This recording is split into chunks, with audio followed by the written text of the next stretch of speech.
ng pinakatahimik na lugar. Mag-i-edit kasi ako, mag-audio.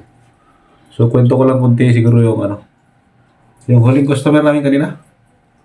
Iba naman yung inayos namin, kaya lang papunta sila ng Maynila. Pag galing nila ng Maynila kanina, umaga. Customer natin. Pero taga dyan lang din sa Palapala. So, galing sila ng Maynila. Tapos ilang beses daw sila nagtulak kasi hindi nila mapaandar. So, nagawa natin yun. Ngayon, pag alis nila, mga after siguro 300 meters, tumawag. Hindi umandar. Siyempre, di man nila alam yun. So, nung hinalungkat ko, vacuum, natanggal. Okay. Hindi sabi ko naman, parang nag-promise ako na hatid ko sila hanggang Imos. Yun yung arrangement namin. Di kawawa naman sila, balik sila Maynila eh. Para walang kasiguraduhan. Ayaw ko na nga sila, sabi ko, huwag na kayo tumuloy sa Maynila. Buwi na lang kayo sa bahay dyan, sabi ko. Since nandun daw pala yung mga kapamilya sa Maynila. Tuloy pa rin. So ngayon, okay na, hatid ko na sana sila. Maya-maya naman, nagka-traffic lang, maya-maya, wala na naman yung motor, patay na naman. Iba na naman ang nangyari. Talaga napakaswerte. So ito, bali, natuloy din ang paghatid ko sa kanila. Nung nagawa ko from Samgyup, dyan sa Palapala, Samgyup area. So, natid ko sila hanggang district. So, yun, awa ng Diyos, okay naman. Sa ano na. So, yan, panoorin nyo lang yung video dyan. Siguro, lalagyan ko rin ng konting kwento para marinig nyo rin kung anong nangyari. Okay, yung ganyan lang. Okay, simula dito sa Sangyupan, sa may Dasma, Palapala. Yan, malapit sa SM sa Robinson. Yan. So, inayos ko na naman ulit. Yan, nandyan na rin si Alex. Nandyan din yung si Alex. Dumating din si Alex eh. Pero, ayos na. Halos kapareho lang din yung gawa namin. So, yun. Nakangiti naman niya si ate. Makikita nyo rin later ang mukha niyan. Customer ko na yan. Customer na namin. Home service ko na rin yan dati. Pinalitan ko CDI. So, yan. Ini-instruction ko kasi baka mamaya mag-iwanan na kami na naman sa kalsada. Kaya ko paunahin muna iba. Yan. Kasi nandito kami malapit mismo si stoplight. Ayan si Alex. Alex! Yan. Okay, iwanan ka na namin. So, mag-vlog muna kami. So, bali, yung kasama ni ate, na hindi ako sigurado ano, babae ba o basta ganon. Siya ngayon yung ginamit natin na taga-vlog, taga-video. Wala akong lagayan. Tsaka magulo pag nilalagay ko yung cellphone sa motor. Magaslaw. O yan, uwi yan sila sa Maynila gamit yung kanilang SYM. Ang ginawa namin kanina is grounded. Ano ba yung grounded? Hindi nagana yung ground kaya hindi na-start yung motor. So, nagawa naman namin yun. Kaya so, yun, pante na kami. Top light yan doon sa sa Aguinaldo Highway ito, Aguinaldo Highway. Crossing ng Governor's Drive. Yan. So, binigyan ko siya ng instruction na second lane lang kami sa outer. So, huwag siyang gigit na kasi palyado, hindi under yung motor eh. So, takbo lang namin dyan 40, 30 lang.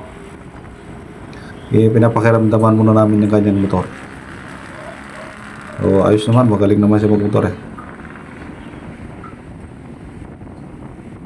Marami na rin kami nagawa sa motor niyan kasi nabili niya yan nga second hand or either binigay sa kanya yata. Bari naglalabasan yung kanyang problema.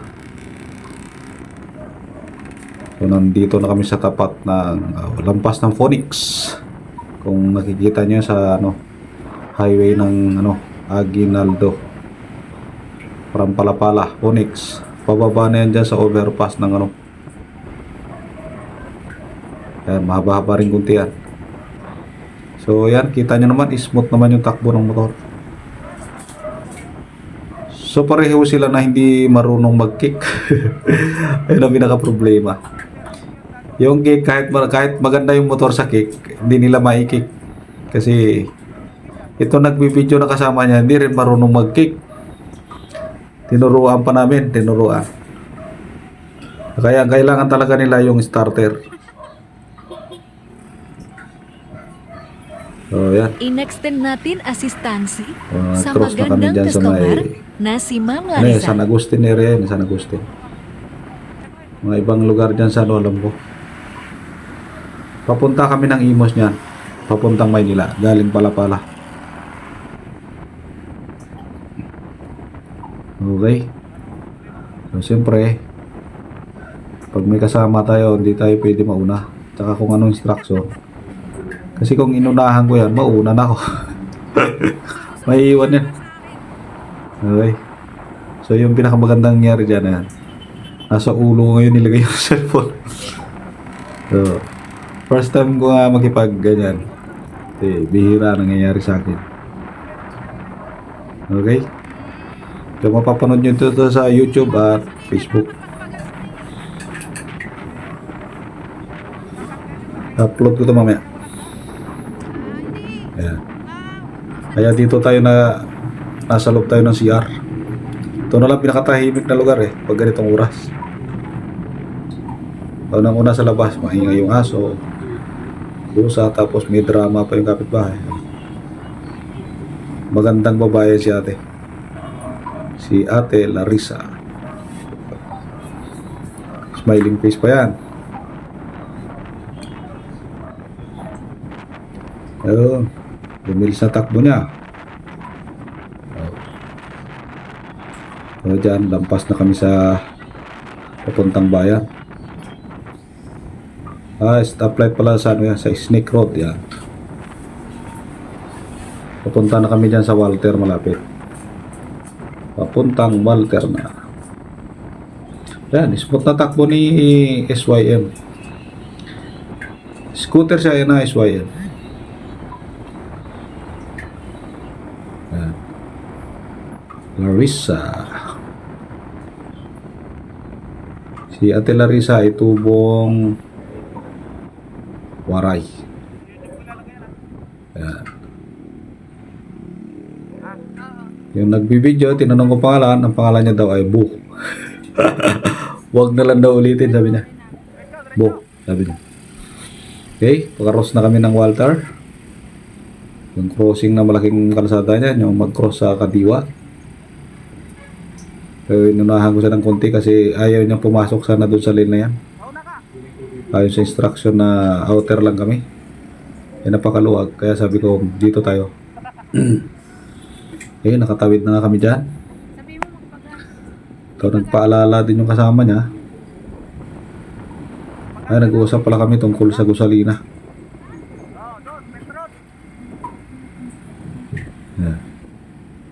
Tuntuan na si ate. Talagang mahilig namang ngumiti yan. Yung tinatawag na walang problema sa buhay. O sabi niya, ibenta niya yung motor na yan. Sabi ko, mga magkano kaya to kuya? Sabi niya, 25. Abot ba daw ng 25? Sabi ko, hindi. Hindi abot ng 25 yan. So siguro yung mga bibili yung kailangan nila motor, pwede. Mabibili yan ng 25. Maganda ba takbo niyan? Tahimik din yung andar niya. So, unang-unang naging problema sa amin, battery, charger, yan. Tapos nung home service ko, CDI naman. O kanina naman, ground naman ng starter motor. Walang ground ng starter motor. Okay? Malapit na kami dyan sa stoplight ng ng Guevara naman. Nakago naman. Okay?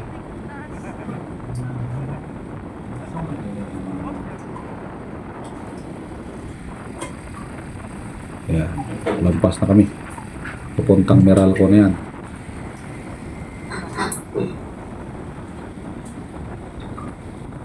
So masayahan si ate, nakakatuwa.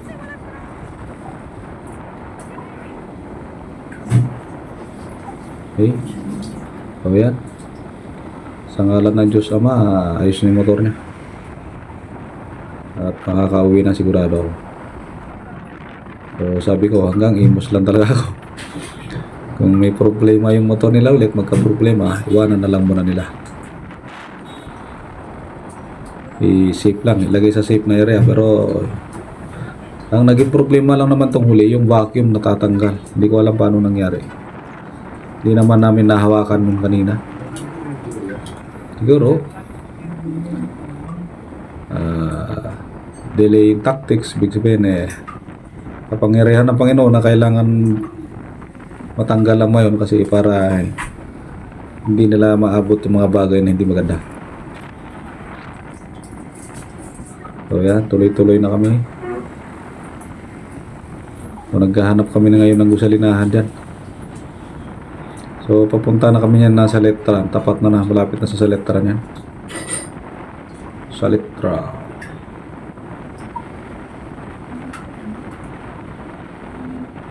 Ay, salamat sa taga-video Sana mag-viral yung video natin. Hindi ko na videoan kasi yung mukha ni ate para maganda sana lalo ang kwento natin. Pero balang araw makikita nyo rin yung mukha nyo. Abangan natin. Abangan ninyo pala. Later or sooner. Diyan sa bahay nila sa Palapala, ang daming saging dyan. Kaya nag-request ako ng saging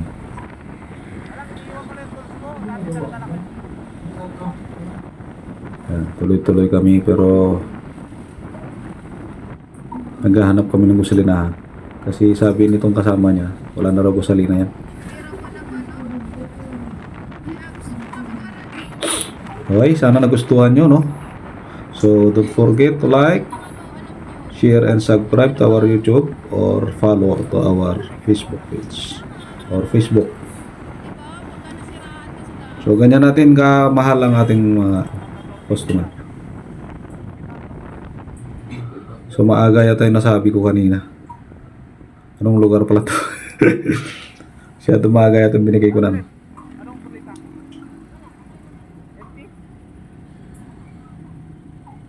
Maaga yata binigay ko sa Letran. Ito pa lang pala yung sa Letran, sorry. Yan pa lang pala yung sa Letran, no? Tumatagal kami dyan sa stoplight nila. Okay, nakagono naman. Kaya tumaga yun. Gabi kasi, gabi.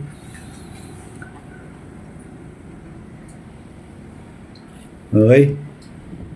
Pawala-wala na yung YouTube natin kaya baka makalimutan natin, sayang yung konting halaga. Maraming salamat sa inyong dalawa, Miss Bu at saka si Miss Larissa.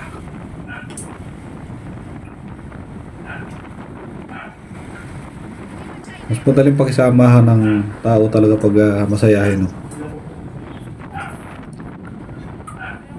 Kahit ano sinasabi ko mga biro ko talaga nasasakyan nila, alam nila So dyan nakakita siya ng dyan, ganap kami ng gusalinahan pa rin.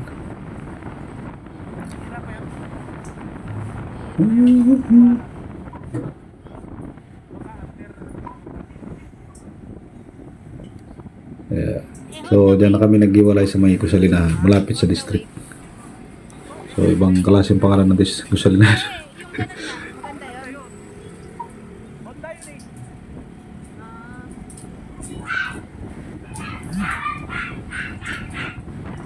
Yan. Itong tinigilan namin sa may U-turn. May nag-U-turn dyan sa bago Golden City ng Dasmariñas pa rin. So dyan nag-U-turn yung kasi bawal lang dyan. Dumaretso dyan sa So ito na yung overpass sa Golden.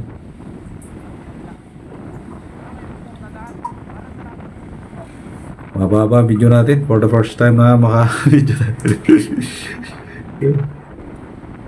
Okay. Sana maganda ang resulta nito. So ganyan no, hinahatid natin yung customer pag galanganin. So nung isang gabi, umabot tayo alas 9. So yan, boundary. Imos saka Dasma. Kahapon, umabot na naman tayo ng gabing-gabi. So ngayon naman, sakto alas 6 yata. Alas 6 kami natapos. Kaso hindi pa kami nakakalis, may tawag na. Naghugas-hugas pa lang kami ng kamay eh. May tawag na. Kailangan ng assistance.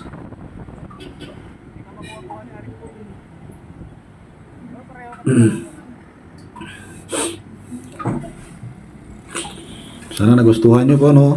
Paki-share na lang po sa mga natuwa naman. Antayin nyo yung part 2. Part 2 na makikita nyo yung mukha ni ate.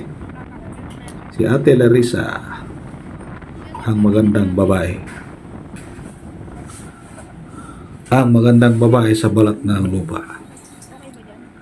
Larissa, di ko alam pa apelido. Personal na kasi yun pag tinatanong mo pa pati apelido. So dito pala siya nagkusalina, no? So hindi ko alam ba diyan sa Lumiko eh. So antayin na lang namin siya. So siyempre malapit naman na yan sa district. Sabi ko dito na lang ako din. So, mukhang nagkapareho man yung isip namin kasi mamaya nandyan na rin, magpapalam na rin siya.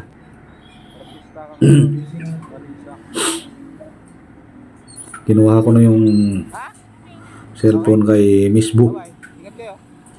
Ingat dito na lang ako. Lili ko na ako. Okay, ingat kayo. So ayan na nga. Update mo na lang ako pag nakarating na kayo. Ha? So may sinasabi na siya dyan. Nagpapaalam na siya. Okay na daw. So hanggang dito na lang video natin. Maraming salamat at magandang araw sa bawat isa. Please share, like. Thank you. Bye-bye.